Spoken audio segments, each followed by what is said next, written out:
Welcome back to my channel, balik lagi bersama Maidatul Farhi. Nah, sekarang kita akan bahas mengenai peta konsep dari termokimia. Nah, di termokimia kalian akan menemukan beberapa definisi. Ada kalor, entalpi, dan perubahan entalpi itu sendiri. Nah, terus di termokimia itu ada beberapa jenis reaksi. Di sini ada dua, yaitu exotherm sama endotherm. Nah, ini yang sering banget kalian permasalahin ketika menghadapi termokimia.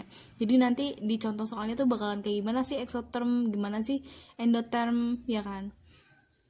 Nah, exo itu dari sistem keluar. Jadi sistemnya akan melepaskan kalor. Jadi kalau misalkan kalian ada gelas kimia kayak gini, terus ini ada larutannya. Nah, si larutannya itu sistem. Dan gelas sama udara di luar itu adalah lingkungannya. Jadi si exotherm itu berpindah dari dalam keluar. Nah, sistem melepaskan kalor. Jadi kalornya itu keluar. Nah, untuk perubahan entalpinya itu bernilai negatif dan kalornya bernilai positif. Nah, biasanya reaksinya tuh berlangsung secara spontan. Buat endotherm itu berarti dari dalam keluar, endo. Sistem akan menyerap kalor, di mana perubahan entalpinya itu akan positif, sedangkan si kalornya akan bernilai negatif. Nah, pokoknya antara kalor sama entalpi itu berbanding terbalik tandanya. Jadi nanti ada hubungan antara delta H sama kalor. Nah, buat nyari delta H itu kalor per mol. Jadi nanti tandanya ada tanda negatif di sini. Jadi itu nggak bakalan sama. Kalau delta H-nya positif berarti kalornya negatif. Kalau kalornya positif, delta H-nya negatif. Nah, biasanya endotherm itu reaksinya tidak spontan. Nah, ada beberapa jenis entalpi, perubahan dari entalpi. Di sini ada pembentukan standar, penguraian standar, terus ada pembakaran standar sama pelarutan standar. Buat pembentukan itu delta HF buat pembentukan. Buat penguraian delta HD.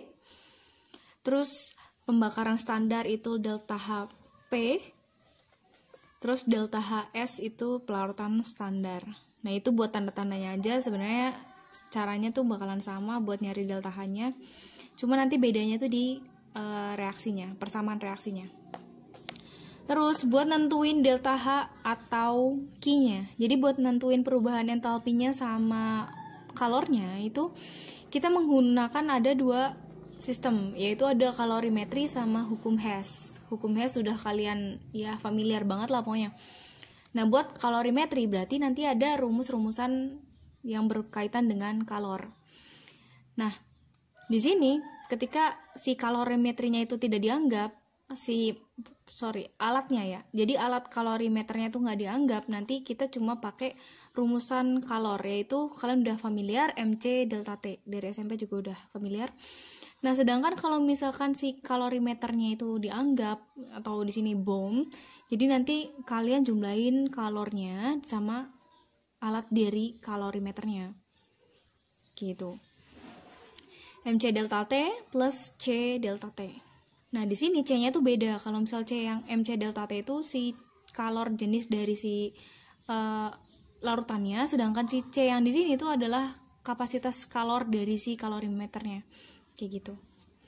Nah, terus buat hukum Hess. Hukum Hess itu ada beberapa jenis. Kalau misal kita ngelihat diagramnya, ada diagram tingkat atau siklus. Jadi tingkat itu nanti kayak gini bentukannya. Jadi nanti tuh.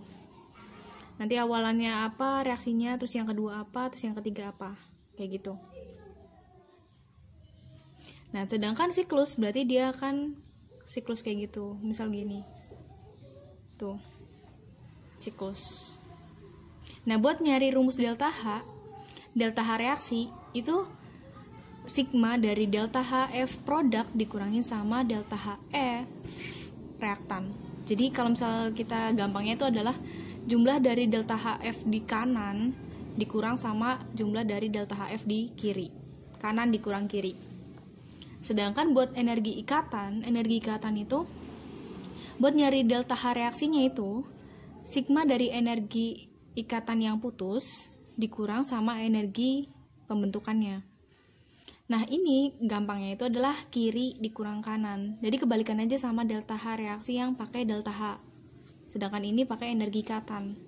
Buat nyelesain soalnya, itu yang pertama kalian tulis dulu reaksi yang ditanya.